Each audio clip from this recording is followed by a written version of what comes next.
possibility, but yeah, I think little bro really don't want to get in it. Like, no funny. I'm not even playing, bro. Like, no funny. I really think he don't want to get in it. That shit really throwing me off. Who fucking knows, bro?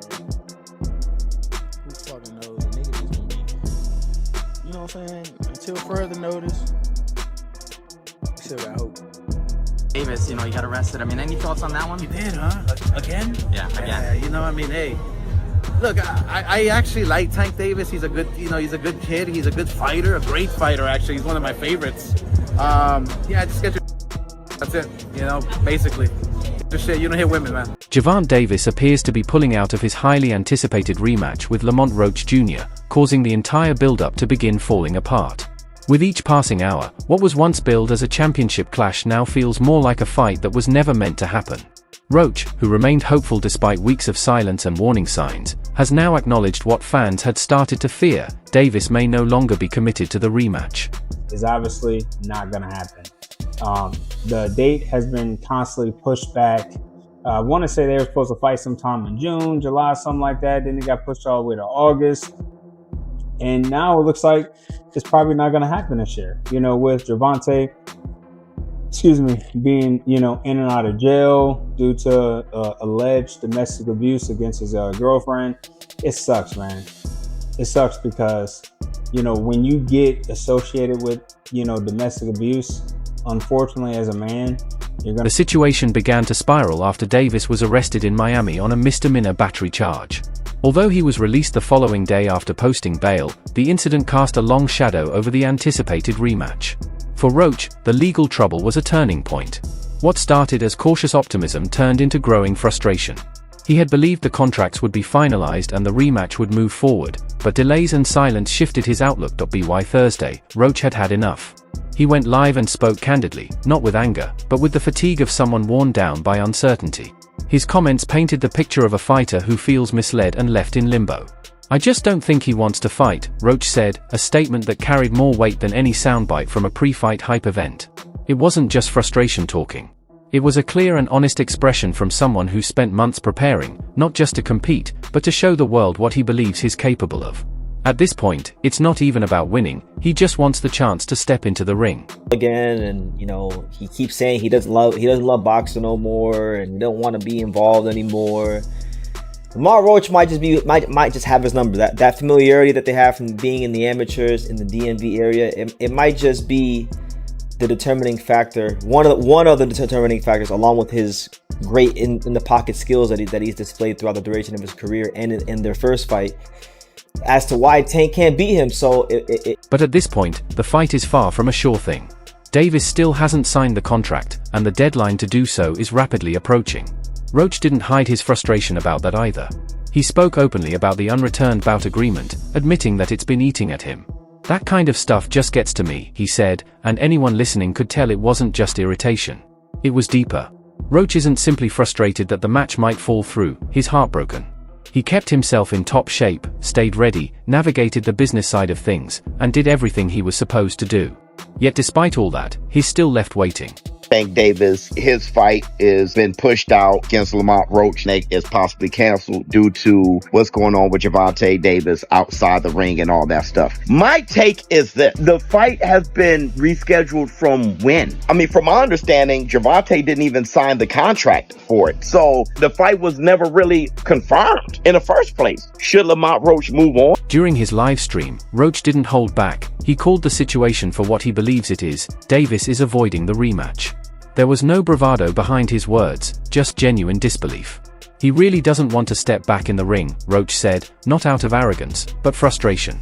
For him, this has moved beyond stalled negotiations. It feels like a champion choosing to dodge a dangerous fight. That theory has been quietly circulating ever since their first bout ended the way it did, but now it's no longer speculation. Roach, the man who was promised a second chance, is saying it out loud. Action with on social. What do you make of maybe the lack of discipline or arrest? Lack of discipline. Lack of discipline. Is that what you want to put it down to? Yeah. More than lack of discipline. Yeah. It's vile. I mean, I don't condone that at all in the slightest. So it's not got nothing to do with lack of discipline. It's got everything to do with moral compass. And for me, that's just, yeah.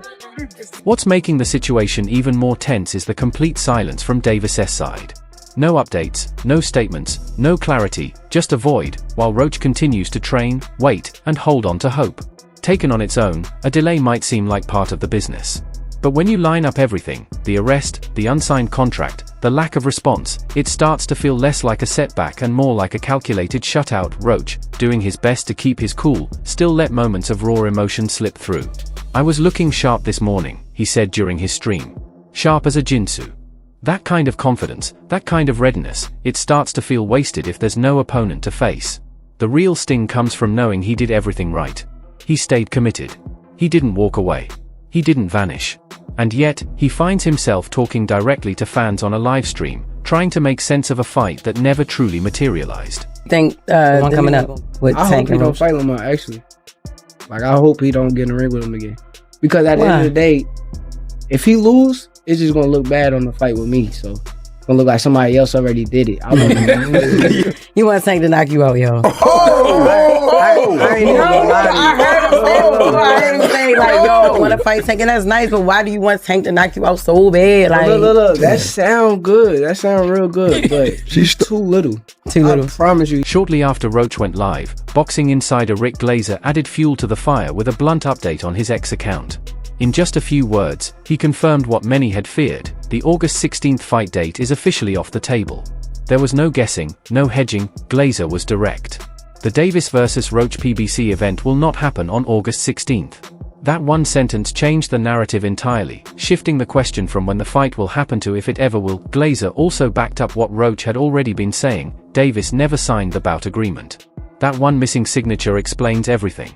No matter the training, the promotion, or the anticipation, a fight simply can't move forward without both parties committing. And as of now, Davis hasn't done that. Yeah, man, I just want to say to let the people know that this judge is crazy, bro. This judge is, she locked me up because basically I bought a property. I did everything in my power to listen to my lawyers. You have 60 seconds remaining. The home detention people. I listened to everybody to the T. She's mad that I bought a property. That's why I'm sitting in jail. She said that.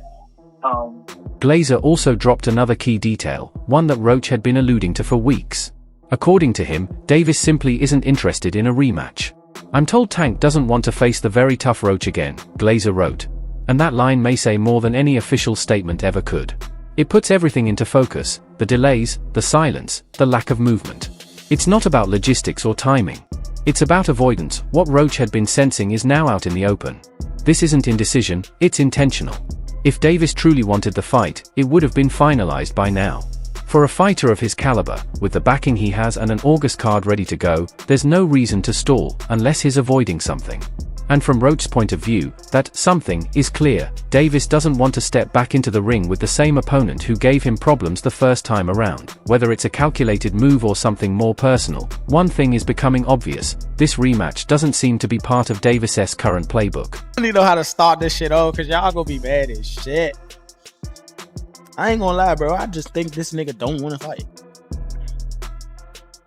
I'm gonna put point blank and simple like that. Remember when I told y'all, when I tweeted the whole motherfucking he ain't hold up his end of the, whatchamacallit?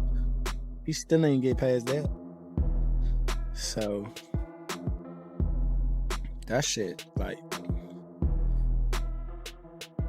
getting me mad, bro. I'm not gonna. Makes this even harder for Roach is the uneven playing field.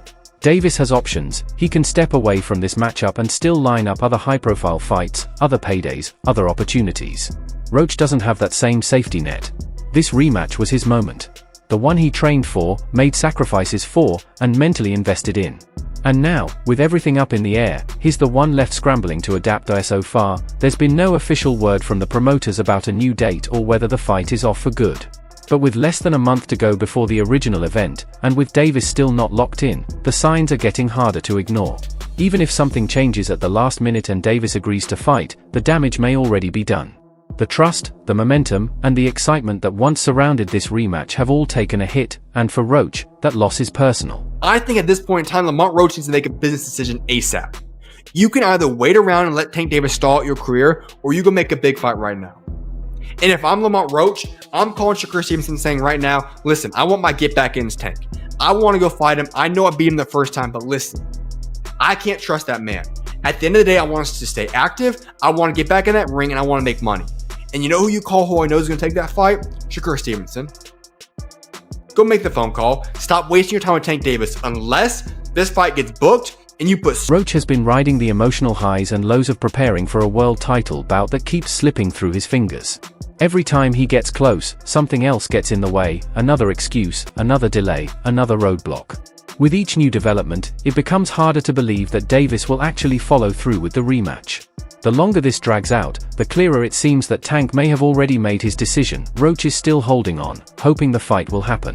But the signs aren't just subtle anymore, they're loud and clear. And the silence from Davis's team only amplifies that message. The absence of any commitment or explanation is being seen for what it likely is: avoidance. In boxing, it's not what you say, it's what you do. And right now, Davis's inaction is speaking volumes that he may be walking away from the rematch, but the conversation around it, and around him, is far from over. It's hard for me to be rooting for somebody at this moment, man. I'm like, hey man, I want Tank Davis to win the next fight with Roach, and I want him to do good. But then you hear the breaking news, and he's covering his face. And I'm just like, bro, what are we doing here, man? And on his last fight, you know, for Roach, it was a close one. And I'm telling you, in this type of game that you're dealing with, look, it's already bad enough some people don't even box in life. While the uncertainty around the Davis vs. Roach rematch continues to disappoint fans and fighters alike, a new storyline is already emerging. It centers on none other than Manny Pacquiao, the Filipino legend and recent Hall of Fame inductee. At 46, Pacquiao is making a surprising return to the ring, and he's setting his sights on Davis for a high-profile showdown, once he finishes his upcoming fight against Mario Barrios. This isn't just a nostalgic comeback or a farewell tour. Pacquiao is aiming for a serious challenge and he's making no effort to hide it. Davis is a good fighter. I mean, good fighter, yeah. If he come up to 147, then we can fight. 145 maybe. Oh, that's not a problem for me. I'm experienced fighter. Pacquiao's immediate target is Mario Barrios, a tough, seasoned welterweight who has built a solid reputation in the division. But even as he prepares for that challenge, Pacquiao is already thinking beyond it. Should he come out on top against Barrios, his next opponent of choice is Davis. Despite the controversies surrounding Davis's last fight, he still holds the WBA lightweight title and remains a major draw in the sport. Pacquiao told the Ring magazine in no uncertain terms that a showdown with Davis is something he's interested in, but only after he settles the score with Barrios. Yeah, I feel like that's a bad idea. It's a good money grab though, but I don't think Pacquiao can handle Tank's power. But, you know, Pacquiao's still a hell of a fighter, you know. Tank don't have 100% KO ratio, so, you know, anything is possible, you know, so it'll be a good one. Pacquiao's experience in the sport has taught him how quickly things can change if you lose focus on the immediate challenge. But when he talked about Davis, it wasn't just a casual remark, there's genuine purpose behind it. Sean Gibbons, Pacquiao's promoter, reinforced that message. He put it plainly, if Pacquiao gets past Barrios and Davis handles Roach, the next logical step is a showdown between two of boxing's biggest active stars. Basically, your interpretation is that the boxing public is upset because they believe Pacquiao's going to beat Barrios, which is going to lead to a Tank Pacquiao fight? Yes, look around. Look in the Discord. That's what everybody, Pac and Tank, that's being set up. Oh, Tank so, and Pac. okay, so they saying Barrios is the setup for Tank and Pac. I didn't see that, but your argument makes sense. If he beats Barrios, there's nothing wrong with him fighting. According to Gibbons, Davis is currently the biggest draw in American boxing, and a matchup between him and Pacquiao would be a promoter's dream come true. He also highlighted an often overlooked detail: for once, Pacquiao would actually have a size advantage. Throughout most of his career, Pacquiao has faced opponents taller and longer than him, but against Davis, he'd be the bigger fighter. They keep mentioning Gervonta Davis. They keep talking about Gervonta Davis as a possible fight, Manny. You like that fight? Because he's little, like, he's your size. I like that. I like that. I mean, I like that, but it's finished first this one because this one is a taller champion like that. So I have. Gibbons revealed that discussions about a potential fight with Davis had taken place before, but the timing wasn't right and a few disagreements ended the talks. Now, with both fighters at key moments in their careers, the possibility is back on the table. Gibbons isn't speaking hypothetically anymore, he's laying out a clear plan. A victory over Barrios for Pacquiao, combined with Davis taking care of business against Roach, would set the stage perfectly, but here's the catch, Davis handling his business is no longer a guarantee. The rematch with Roach remains uncertain. Davis has yet to sign the bout agreement, legal issues are swirling, and the original August 16th date has been scrapped with no clear reschedule in sight. This is where things get tricky for Pacquiao. Gibbons openly acknowledged that Davis's shaky performance in their first fight with Roach somewhat damaged his reputation. He even said Davis was exposed. For the first time in a long while, fans and critics alike saw vulnerability in Davis. And if Roach had received just a bit more support from the referee, the picture might have been even worse for Davis. When you beat Barrios, what's next? Are you going to fight Ryan Garcia, Haney, Lopez, Gervonta Davis? Are you ready to go through these fights? One at a time. But you want those guys? We'll see. We'll see. I always, I cannot say after this I'm going to fight like that, but one at a time. After the fight, we can see, we can talk like. In the 9th round of their last fight, Roach sent Davis to one knee with a clean jab. It wasn't officially ruled a knockdown, but anyone watching could see it clearly, a solid shot that could have shifted the scorecards and changed the entire narrative. Although Davis got back up and finished the fight, that moment left a mark. For former champion Tim Bradley, it only confirmed what he's been saying all along. On his YouTube channel, while breaking down other lightweight matchups like Shakur Stevenson vs William Zepeda, Bradley didn't hesitate to turn his focus on Davis. His opinion was harsh and unfiltered. He dismissed the idea that Davis should be thinking about fighting Stevenson, pointing out that Davis can't even get past Roach. Tank can't even catch a Roach, he joked, throwing shade with every word. Bradley's message was clear. Before Tank aims for super fights or legendary opponents, he needs to deal with the immediate challenge right in front of him. Tank did that, so I know the got in his eye, but they should have countered it. They would have countered it, would have went to Lamont Roach. What I didn't like about Tank, he was gassing up Lamont Roach way too much, and he was already talking about like retiring. He seemed a little distracted, didn't he, in the fight? That wasn't the same Gervonta Davis we're really used to seeing. It just lets you know how corrupt like these governing bodies are, bro. If that dude took a knee, not only did he take a knee, he's like, hold on real quick. Let me get this out of my eye. How is that not a point? Like, funny thing, bro, that's why Bradley didn't hold back either. He pointed out that Roach isn't intimidated by Davis's power and is heading into the rematch with even greater confidence. From Bradley's perspective, Davis has too much going on outside the ring, distractions and troubles that will likely affect his focus and performance if the fight ever happens. And this isn't just a casual opinion from a former fighter. Bradley's been in those moments where a boxer mentally checks out. To him, Davis seems already halfway gone. Meanwhile, as Davis drags his feet and Roach waits, Roach isn't standing still. He's already setting his sights on his next big challenge, Shakur Stevenson. Stevenson, the undefeated WBC lightweight champion, recently demolished William Zepeda with a commanding decision. More than just the division's top fighter, Stevenson is widely regarded as the most technically skilled boxer at lightweight, the kind of opponent who can make even elite fighters look ordinary. Some of your 135 contemporaries have a lot to say these days. Shakur Stevenson, well, of course he's now 135 after all that stuff, and then Devin Haney. Right, so why people even talk like he the best at, he didn't even fight at 135 yet. Right. He didn't even have power at 126, 30 or none of that. He is good. Okay. How can you, all that's just okay. Roach wants that fight, and just as importantly, Shakur Stevenson wants it too.